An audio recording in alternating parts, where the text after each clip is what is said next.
नमस्कार। पाकिस्तान में आई है बाढ़ यानी कि फ्लड्स ऐसी ऐसी बड़ी ऐसी इतनी बड़ी इतने लार्ज मैग्नीट्यूड में फ्लड्स आज तक नहीं आई है पाकिस्तान में और उस पर रिलीफ फंड्स रिलीफ का सामान आ रहा है अमेरिका से, यूरोप से, टर्की से, सऊदी अरेबिया से बहुत कम आया है। चाइना उनकी जो शहद से मीठी दोस्ती और आसमान से हिमालय से ऊंची दोस्ती वो उधर से बिल्कुल नहीं है, लगभग ना के बराबर आया है। क्या इस सब से बाहर निकले तो ईरान से भी टमाटर आए थे जिसको इन्होंने बोला शिया टमाटर है और उस टमाटर को फेंक दिया। इसी पर बात करने के लिए हमारे साथ हैं ह्यूमन राइट एक्टिविस्ट महलीज सरकारी जी, फॉर्मर मिस पाकिस्तान, और वहां कनाडा में रहकर ये पाकिस्तानी लोगों को बताती रहती हैं कि भैया तुम्हारे यहाँ क्या गलत चल रहा है, क्योंकि पाकिस्तान के अंदर रह करके बताना तो बड़ा मुश्किल काम है, सरतन से जुदा हो जाता है। तो ये वहां बैठ के बताती हैं। खैर धमकियां तो इनको भी मिलती हैं लेकिन बहुत दूर हैं, तो जिसे बोलते हैं हाथों से दूर है तो कैसे होगा। खैर मैली जी बहुत बहुत स्वागत है आपको हमारे शो में। मैली जी, पहली चीज ये खाने की, फूड की भी एक रिलीजन या सेक्ट होने लगा है पाकिस्तान में। पाकिस्तान की क्या बात की जाए अब। हाँ, वहां पर हर चीज पे यानी एक ऐसी कौम है जो फालतू में बैठे बैठे ढूंढ रही होती है कि हम कौन सा मसला उठाएं और अपनी जिंदगी और डिफिकल्ट बना लें। ये कोई और कौम नहीं होगी आपको मिलेगी जो अपनी लाइफ और डिफिकल्ट बनाने की कोशिश करती है। आपके पास खाना आया है, आप उसको भी उसमें रिलीजन में डिवाइड कर रहे हो। लाइक इस लिहाज से तो पता नहीं कहाँ कहाँ से फ्रूट्स और कहाँ कहाँ से शिप होकर आ रहे हैं। अगर आपने यही करना है तो सबसे पहले तो यहूदियों का इंटरनेट आप बंद करें, यहूदियों के फोन यूज करना बंद करें। ये सारी चीजें जो है काफिरों की हैं, you shouldn't be using it. अगर आपने इसी तरीके से करना है तो देन आपको फिर गारों में रहना पड़ेगा। आप गाड़ी भी नहीं यूज कर सकते हो। आप लोगों ने खुद का बनाया क्या है? फिर तो आप कुछ भी नहीं यूज कर सकते हो। तो ये बस क्या बोला जाए, जहालत बढ़ती जा रही है। लोगों को जो है एक आइडियोलॉजी के पीछे बस लगा दिया है, फिरकों में बांट दिया है।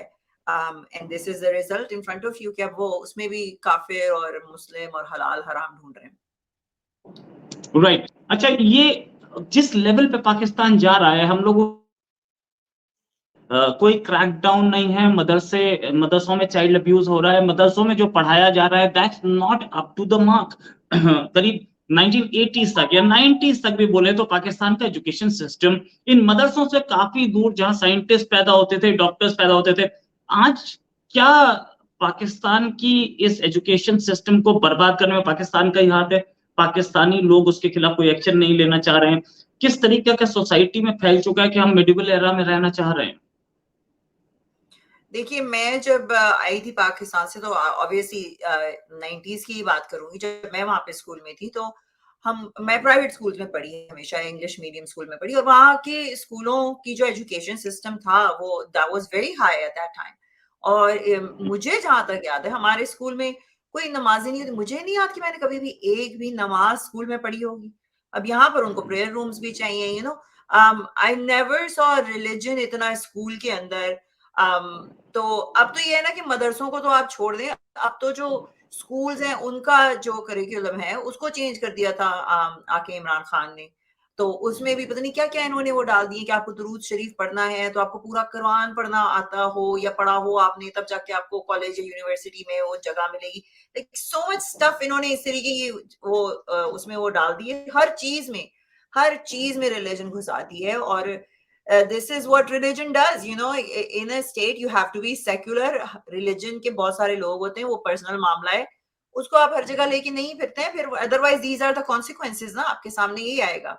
फिर ये जो शिद्दत पसंदी है वो बढ़ती है आपके बीच में। ये जो दरारें पड़ रही हैं, डिविजन हो रहा है कि पहले शिया भी रहते थे, पहले अहमदी भी रह रहे थे, आहिस्ता आहिस्ता करके आप किसको नहीं रखोगे। आप माइनॉरिटीज का आप हाल ले लें, क्रिश्चियंस के ऊपर, हिंदुओं के ऊपर, तो who is going to want to live there? या इन्होंने सबको मार देना है, काट देना है और उनको निकाल देना है अपने मुल्कों से। राइट। आप विमेन्स राइट एक्टिविस्ट हैं, ह्यूमन राइट्स एक्टिविस्ट हैं, वहां पे लेडीज की क्या पोजीशन, महिलाओं की ये जो सिचुएशन आप देख रहे हैं बाढ़ के टाइम पे जो खबरें आ रही हैं वो तो बहुत ही खराब है। लेडीज की जनरली क्या पोजीशन है पाकिस्तान में with this kind of hardcore Islam peeping into the society? देखिए, जब मैं वहाँ गई हूँ, मैं रही हूँ, तो जहाँ तक आप मीडिया का पूछते हैं, तो मैंने बहुत सेक्युलर, ओपन माइंडेड लोग भी वहाँ देखे। पर्दे के पीछे हैं वो सब, मगर करते सब कुछ हैं। फिर मैंने बहुत ऐसे लोगों को भी देखा जो कट्टर माइंडेड थे, यू नो। ज़्यादातर शहरों में अगर आप देखेंगे तो पीपल आर ओके। मगर हाँ, there is a lot of people, यानी पहले इतने बुर्के नहीं दिखते थे जितने अब हर जगह बुर्के दिख रहे थे, हर जगह हिजाब दिख रहे थे। I am comparing from like the 90s जब मैं छोड़कर आई थी। तो वो एक जो आपका तबका है वो एक्सट्रीमिज्म की तरफ जा रहा है, एक जो तबका है वो कंफ्यूज है, और एक जो तबका आपका है जो कंफ्यूज भी है और वो सवाल भी पूछना चाह रहे हैं। They're seeing everything is happening but they can talk. It's a very complicated society. मगर जो जो दहशत वाले फैलाने वाले लोग, जो ये सर तन से जुदा लगाने वाले लोग, they might be in minority, मगर उनकी आवाजें जो हैं वो ज्यादा लाउड हैं, और वो जो मेजोरिटी जो है उनको चुप करा देती है। अब आप तो बात कर रहे हैं सिर्फ पाकिस्तान की, आई एम टॉकिंग अबाउट जो यहाँ आ गए बाहर के मुल्कों में। मैं अक्सर, मुझे स्पेसेस में दिख रहे हैं, यूके, स्वीडन, नॉर्वे, कनाडा। भाई ये लोग तो पढ़े लिखे लोग हैं, इन लोगों के पास पैसा भी है, अच्छे खासे सेटल्ड लोग हैं यहाँ पर। इनकी आप बातें सुनेंगे तो मेरे कानों से धुआं निकल रहा होता है कि आई एम जस्ट शॉक्ड कि आप ऐसी जगह पे रहकर आप इस तरीके की बातें कर रहे हैं।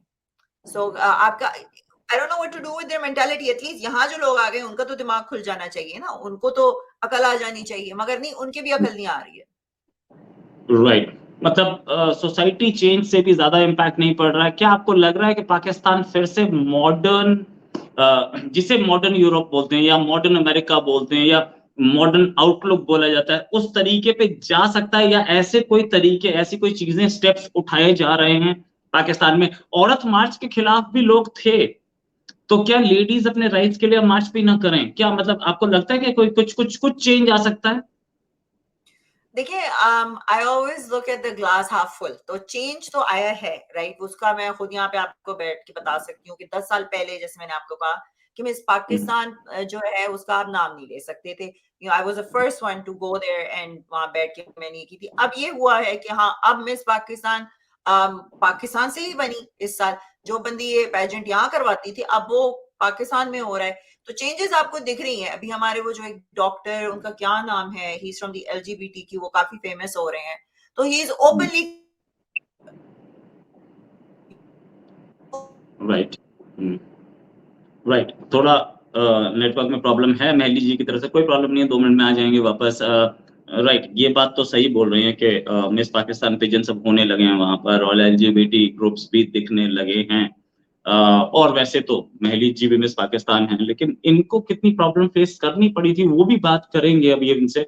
बहुत ही डेयरिंग हैं, बहुत ही जैसे बोलते हैं, बहुत ही हिम्मत है महली जी में कि एक ऐसी सोसाइटी से आके जहाँ पर विमेन्स राइट्स पर बहुत कम लोग बात करना चाह रहे हैं, जहाँ टमाटर भी शिया सुन्नी में डिवाइड हो रहा है, वहां पर ये मिस पाकिस्तान कंटेस्ट कर पाई, और मिस पाकिस्तान कंटेस्ट करने के बाद भी इनको प्रॉब्लम फेस नहीं, मतलब वहां पे प्रॉब्लम फेस करनी पड़ी, और वहां से जाए वो चली गई। या महली जी, मैं बोल रहा था कि सिचुएशन ये थी कि आप वहां पर रह के, बड़ी हिम्मत की बात होती है कि एक ऐसी कंजर्वेटिव सोसाइटी में रह के कोई मिस पाकिस्तान कंटेस्ट कर पाए।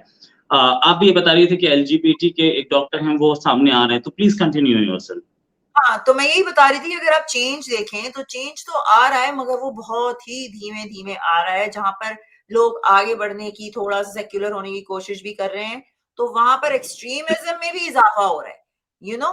तो जैसे कि पहले सब मिलजुल के रहते थे, अब वो कट्टरता हो रही है, सेक्ट्स बन रहे हैं। दूसरी तरफ आप देखें तो औरतें भी बाहर निकल रही हैं। पहले औरत मार्च होती नहीं थी, अब निकल रही है। मैं एक्चुअली एक सैयद मुजम्मिल हैं जो ही also talks openly about a lot of things. तो अब लोग निकल रहे हैं, और चेंज लाने के लिए इन्हीं लोगों को निकलना पड़ेगा। हम नहीं कर सकते यहाँ बैठ के, हम बात ही कर सकते हैं, हम इतना कुछ नहीं कर सकते हैं। तो चेंज आपको विद इन सोसाइटी ही लानी पड़ेगी, लोगों को बाहर निकलना पड़ेगा। एंड आप देखिएगा कि ये एक सेक्युलर और ये जो शिद्दत पसंद लोग हैं, इनके बीच की एक लड़ाई होगी, और अभी भी लड़ रहे हैं वो लोग वहां बैठ के। इट्स नॉट कि इन लोगों ने इनकी लाइफ इजी बनाई हुई है। तो मैं उनको बहुत अप्रिशिएट करती हूँ, उन लोगों को जो पाकिस्तान में बैठ के इन चीजों पे बात कर रहे हैं, क्योंकि हम तो यहाँ फिर भी सेफ हैं। you know, but for them to be there, अब जैसे मैं उनकी जो वो डॉक्टर हैं उनकी मैं वो देख रही थी, वो यही कह रहे थे कि मेरे घर के बाहर जो है लोग आ जाते हैं छुरियां लेकर, सो इट्स वेरी डिफिकल्ट। और इसको सही करने के लिए आपकी गवर्नमेंट को कुछ करना पड़ेगा ना, यानी एट अ फेडरल लेवल कुछ कोई हो, मगर गवर्नमेंट का हाल आपके सामने ही है, वो खुद लड़ रहे हैं इस वक्त। आपकी बारिशें हो रही थी, आप लोग सब लड़ने में लगे हुए थे, आपको दिख रहा था ये चीज आने वाली है, nobody did any prevention। वो अपने लड़ाइयों में लगे हैं, उनको अपनी गद्दी की पड़ी हुई है, उनको अपनी पावर की पड़ी हुई है, nobody cares, अभी भी nobody cares। अभी जब फ्लड्स आए हैं तो लोगों ने ये कहा कि भाई सैनिटरी प्रोडक्ट्स औरतों के लिए पहुंचानी चाहिए, तो उसमें सवाल खड़ा हो गया कि सैनिटरी प्रोडक्ट्स ज्यादा नेसेसरी है या खाना पीना ज्यादा necessary? I mean how are you going to decide that? उसके आगे कितने कॉन्सिक्वेंसेस होते हैं वो तो बताओ। लोगों को पता ही नहीं है कि पीरियड क्या चीज है, like they don't even know menses होते क्या है। ऐसे जाहिल लोग तो हमारे, सॉरी, जैसे ज्यादातर मर्द बैठे हुए हैं वहां पर, जिनको पता ही नहीं है कि भाई किस तरह होता, वो कहते हैं बस टपकने दो, क्या हो गया। तो जब तक आप ये जहालत मिटाएंगे, मगर फिर मैं अब ये भी नहीं बोल सकती जहालत नहीं मिटाएंगे, क्योंकि मैं यहाँ पढ़े लिखे लोगों को देख रही होती हूँ, वो ऐसी जाहिल बातें कर रहे होते हैं। तो आई डोंट नो कि ये जहालत मिटाएगी या इसको किस तरह सुधारा जाए। आई थिंक ओनली डंडा कैन सॉल्व दिस। जब तक हार्ड कोर रूल्स नहीं आएंगे आपके वहां पर, आप सुधारेंगे नहीं from top to, actually from bottom to up, क्योंकि आपका पूरा माशरा करप्ट है from bottom to up. Right. अच्छा, आप जब मिस पाकिस्तान बनी थी तो आपको किस तरीके की रेजिस्टेंस फेस करनी पड़ी, अपने दोस्तों में या अपनी फैमिली में या अपने ही रिश्तेदारों में? मेरे रिश्ते, देखिए मेरी जो सपोर्ट रही है ना, वो मेरी मम्मी की हमेशा मेरे साथ रही है। तो मैंने हमेशा, अगर मेरी माँ मेरे साथ खड़ी थी तो आई डेंट केयर कि दूसरे लोग क्या बोलते हैं, और मेरी माँ ने मुझे सिखाया भी यही है कि तुम्हें जो सही लगता है अगर तुम कर रही हो तो देन डोंट केयर, लोग तो बोलेंगे ही, you know. And she is very proud of me. मैं कहा हूँ अगर वो मेरे साथ नहीं देती तो आई वुडंट बी हियर। लोग बोलते रहे हैं, हमेशा से बोलते रहे हैं, काफी सारी फैमिली से मैं बात नहीं करती हूँ, but I prefer it that वे। जरूरी नहीं है कि आपकी जो रिश्ता है वो खून से ही बने। मैंने बहुत सारे लोग दूसरे बन गए, मेरी फैमिली मेंबर्स बन गए हैं जिनको भी सहारा चाहिए था, एंड वी गॉट टुगेदर, और वो मेरे फ्रेंड्स, वो मेरी फैमिली बन गए, यू नो। मुझे ऐसे लोगों के साथ रहना ही नहीं है जो मुझको एक हकारत से देखेंगे या मुझे नेगेटिविटी से देखेंगे और वही असर पे मेरे बच्चे पे डालेंगे, राइट? तो मैं उस नेगेटिव चीज को रखती ही नहीं हूँ। मुझे रेजिस्टेंस मिला था मगर आई जस्ट डिडंट केयर। मेरी माँ मेरे साथ खड़ी थी, I said no. Very good. मतलब बहुत ही फॉरवर्ड लुकिंग और बहुत ही मॉडर्न आउटलुक वाली मदर थी आपके पास, इसीलिए आप आगे एडवांस कर पाई, अदरवाइज तो पॉसिबल नहीं था। तो इस वजह से ना, क्योंकि मेरी मम्मी का जो ब्रॉटअप हुआ था, तो ये लोग, मेरी नानी भी वो बॉम्बे से, सॉरी गुजरात से थी, और मेरे जो नाना थे वो ही वाज पारसी, तो वो बॉम्बे के थे। तो वो आए तो वहीं से थे ना जब पार्टीशन हो गया था, तो उन्होंने उसी माहौल में मम्मी को पढ़ाया। और मैं उनकी तस्वीरें देखती हूँ इवन इन कराची, तो सी साइड पे देख रही हूँ स्कर्ट्स में है वो लोग, और मम्मी मुझे बताती थी कि उस वक्त बार्स भी होते थे, क्लब्स भी होते थे। It was a different atmosphere ना। तो उस एटमॉस्फेयर में जब मेरी माँ को पढ़ाया लिखाया, my moms masters in literature, हमारी फैमिली बहुत पढ़ी लिखी है, तो फिर वही चीज मेरी माँ ने मुझके मेरे अंदर डालने की कोशिश की, right? She also raise me. फिर उसकी बात ये कि मेरी जो नानी ने जब शादी की थी, शी वाज एक्चुअली अ मुस्लिम उस वक्त, और मेरे नाना मुसलमान नहीं थे। तो इमेजिन पार्टीशन से पहले ही ये काम करना एक मुसलमान औरत के लिए कितना मुश्किल था। She converted and then got married to him. तो मेरे ख्याल से हमारी जो जीन्स में चल रही है ना, it's all very strong women, and I want to keep it that way. मगर इसमें सब कुछ मैं जो कहूंगी वो हमारा जो ब्रॉटअप जो स्टार्ट हुई है ना नस्ल, मेरे नाना से, नानी से, and that all came from the subcontinent, obviously वो इंडिया से आए थे। तो I would have to give it to them कि वहां से वो अच्छा उन्होंने मुझे पढ़ाया लिखाया। राइट।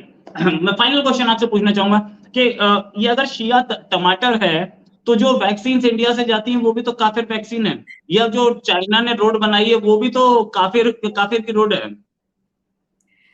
अगर कॉमन सेंस होती इन लोगों के पास, आई मीन वो कहते हैं ना कि जब अल्लाह मियाँ दिमाग बांट रहा था तो ये लोग पता नहीं कहाँ सर पड़, ये लोग टमाटर ही उस वक्त कर रहे थे इसी तरीके से। इस वजह से अकल मिली नहीं इन लोगों को। एक इट्स कॉमन सेंस की बात है। आप, मैंने आपको पहले ही बताया ना, फिर सबसे पहले तो आप अपने फोन बंद करें, टीवी बंद करें, म्यूजिक बंद करें, ये सारी चीजें बंद करनी पड़ेंगी आपको, इलेक्ट्रिसिटी बंद करें। इन्होंने इजाद क्या किया है रोहित जी? आपने क्या इजाद किया है? आपने एक सुई तक तो इजाद की नहीं है। तो आप हर चीज ही तो आप काफिर की यूज कर रहे हैं, यहूदियों की बेसिकली। ट्विटर, आप फेसबुक उठा लें, ये सारी जहां तबलीगें हो रही होती हैं, जो मौलवी साहब यूट्यूब पे बैठकर 6 इन लोगों ने चैनल्स खोले हुए हैं जिनके मिलियंस ऑफ फॉलोअर्स हैं। आपको पता है तारिक जमील, तारिक मसूद और ये सारे मौलवी बैठ के ना कोई $60,000 to $70,000 पर मंथ यूएस कमा रहे हैं, जिनकी औकात, आई एम सॉरी टू से, एक टमाटर खरीदने की नहीं थी, अब वो प्राइवेट प्लेन्स में सफर कर रहे हैं, बिजनेस क्लास में सफर कर रहे हैं। तो ये किसका पैसा है? तारिक मसूद के वीडियो से पहले वहां पे अल्कोहल का ऐड चलता है या बिकिनी में ऐड चलता है, वो हराम की, आई मीन हलाल की कमाई है क्या? तो ये मुनाफिकत है, जहां पैसा मिलेगा ना वहां ये डोल जाते हैं, और गरीबों को फिरकों में बांट दिया इन सब लोगों ने। Right, thanks a lot Mehli ji, और आपका टाइम निकालने के लिए और हमारे साथ ज्वाइन करने के लिए। उम्मीद है आपके साथ जल्दी एक और इश्यू पे जल्दी बात करेंगे। अभी के लिए नमस्कार, धन्यवाद।